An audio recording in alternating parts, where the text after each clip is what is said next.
Wake the fuck up, samurai. We have a city to burn.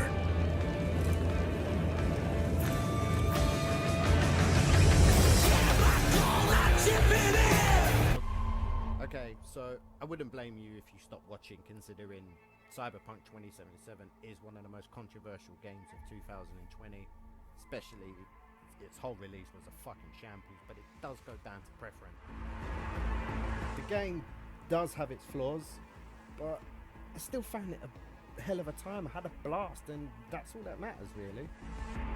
CD Projekt Red really did fuck over the fans of the game, and well, the fans of the company, as they were once known as one of the best companies. But I don't know, I am so torn between liking the game because I like it or hating it because of what they did.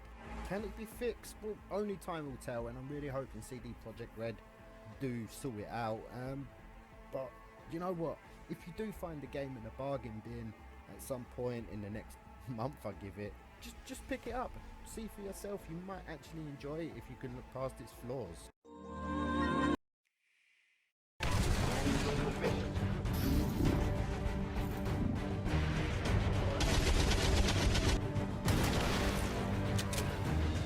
If you played Enemy Unknown, there's one thing you should know. You lost. Okay, yes, I'm cheating on this one, considering this is a pull from an old game. But it's my list. I do what the fuck I want, okay? XCOM 2 is one of the finest games of its genre and set the standard for what it is. It's a strategy game, it's a turn-based, and it will kick your ass over and over again, but you will keep coming back. And like the satisfaction of completing the game, I've never felt like it in any other game before. The permadeath feature you will hate, as you lose your squad mates that you customize and grow a love for, but the permadeath feature you will also love, as you lose your squad mates that you grow a love for. On console, XCOM 2 is a fun game, but on the go, it's even more fun. But just don't play it when you're on a train, because if you lose a teammate, the poor old woman sitting next to you is the closest living thing to shout fuck off to. It's quite expensive here in the UK, as it never got a physical release, but if you do see it on sale on the Nintendo store, download it, give it a try. Trust me, it is worth every penny.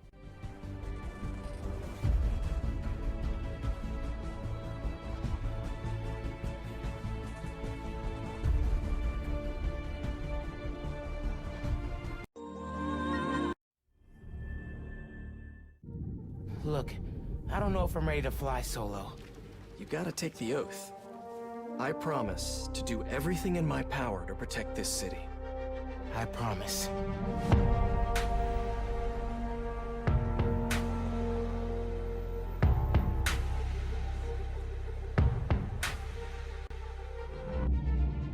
Spider-Man Miles Morales is a tough one, because this should have essentially been the DLC to the Spider-Man remastered on the PS5, as it is very short. The storyline is roughly 4 to 6 hours, but I have managed to put in probably just over 10, including side missions and exploration. There is no denying that Miles Morales is a beautiful game, and especially on the PS5. And the PS5 controller as well, just that haptic feedback just really gives you this vibe of Spider-Man. Miles is generally a likeable character, and it's great that they've given him this game, so it sort of fills in the space between the Spider-Man game and the sequel. The story isn't much to boast about, and it's very predictable in a way, but it's a game that I enjoyed, and yes, it feels like a DLC, but I want to say it's not always a bad thing, but it is when you've paid full price for it. But I did get the Spider-Man remastered with it, and it is 10 times better than that fucking trash that was Avengers.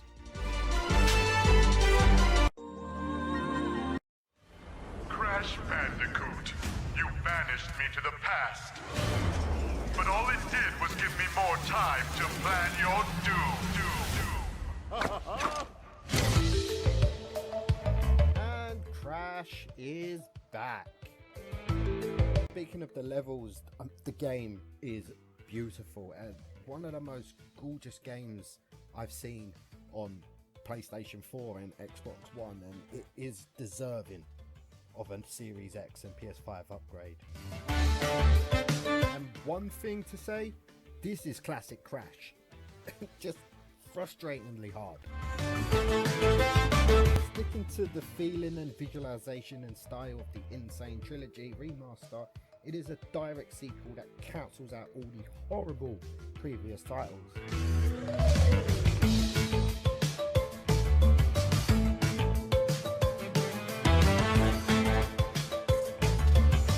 If you are up for the challenge and you're not easily frustrated and pissed off, then give Crash 4 a try, because really it is a fantastic game and so fun to play.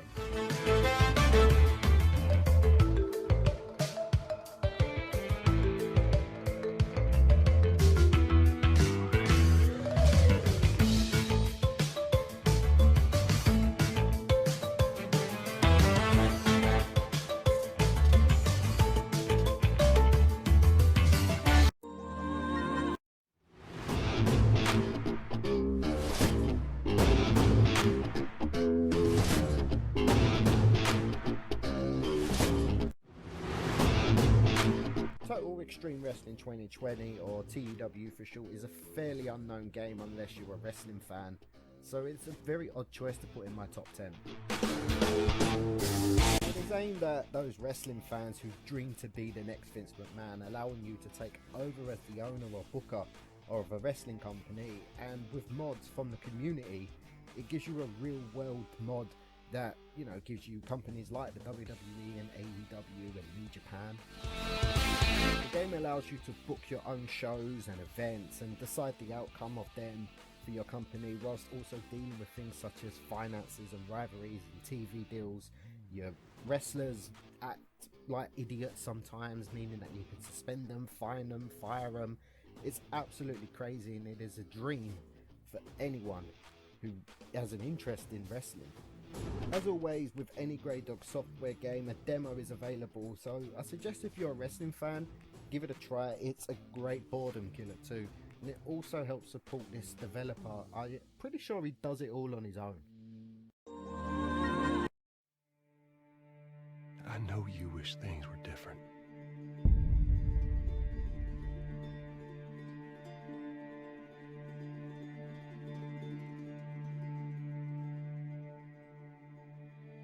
I wish things were different. Ellie! But they ain't. Ooh, this one's a tough one to touch, eh? See, The Last of Us Part 2 is yet another one of the year's most controversial games that actually split the gaming community in half. This time you play as Ellie and a brand new character called Abby, both enjoyable for their own reasons. A personal vendetta for Ellie, whilst Abby's also out for her own revenge. The gameplay is still the perfect balance of shooting, melee and survival, and trust me when I say this, very violent melee kept from the first game.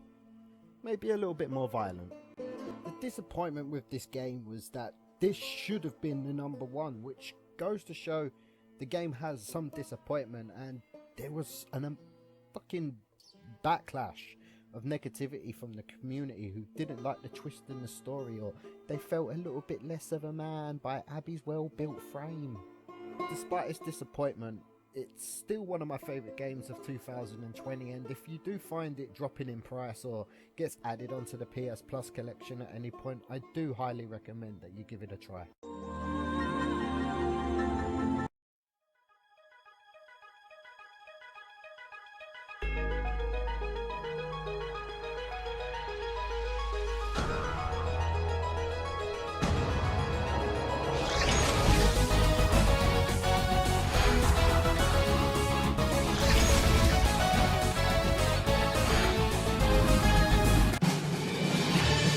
I never thought a Pokemon clone would surpass the classic game, but Nexomon does what Pokemon has failed to deliver for a few years now. A very fun world with interesting characters and a follower in Coco, who is a very funny wisecracker and likes to break the fourth wall.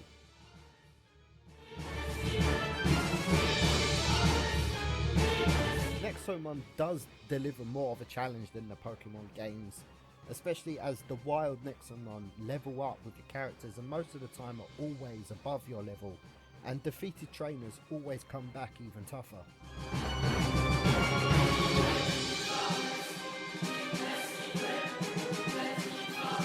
Nexomon does deliver much more of a challenge than Pokemon, which is why it's a lot more enjoyable, and it's nice that it's available on all consoles rather than just a Nintendo exclusive.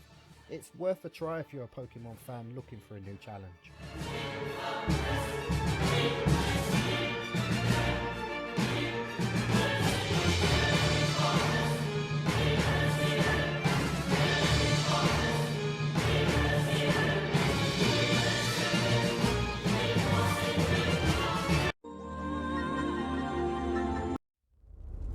This is humanity's chance to repent.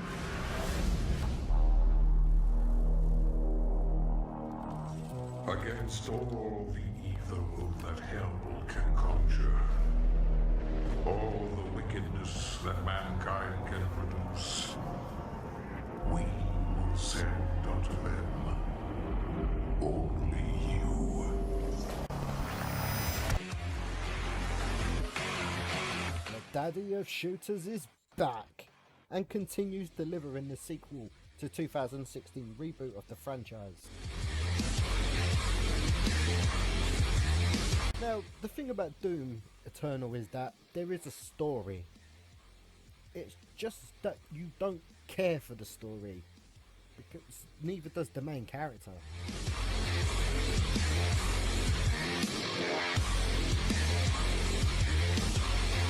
Doom will forever be the most satisfying shooter, as it always contains tons of gore and devastating weapons to slice demons in half. Oh, and the freaking chainsaw. The thing about Doom is that there's not much else to say about it. You just buy it, download it, pop on a Spotify playlist of rocking tunes and kick ass. Did I also mention there's a freaking chainsaw?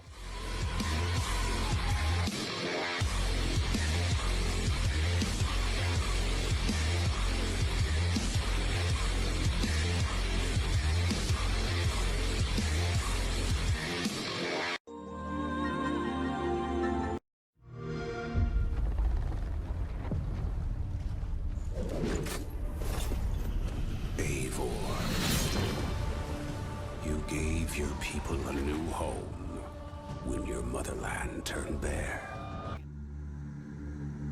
The ever-popular Assassin's Creed franchise returns, and this time is taking on the world of Saxon slaying Vikings. This installment mixes the brutality of Vikings and the combat style of Assassin's Creed. What more do you want? So you get to choose between male Ivor or female Ivor, and Ivor just isn't as interesting as of a character than other protagonists.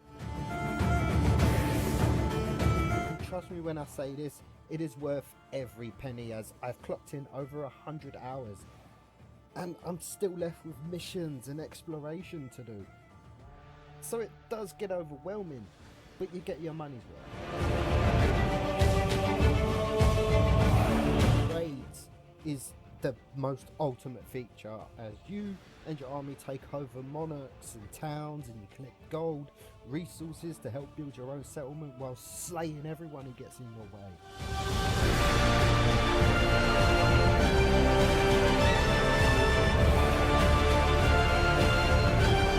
If you are a Viking enthusiast like I am, and then Valhalla is the worthy choice. I loved every minute of the game so far.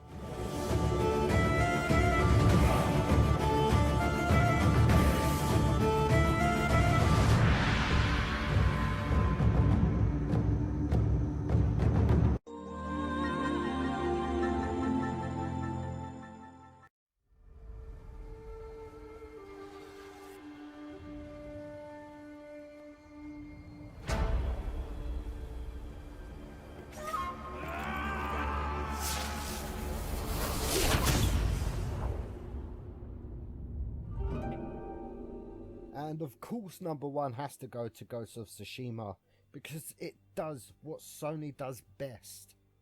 Tells a story.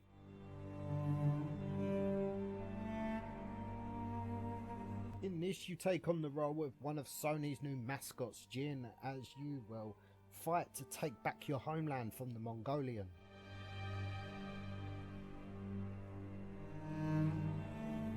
And this game features some of the best graphics I have seen in a game for many years, and it goes along with the amazing graphics. The game allows you to go head-on collision samurai style or break the code and go stealth. The level of effort that went into the game is the reason why it was voted the Players' Game of the Year and deserves every single one of its accomplishments. The future is bright for this franchise.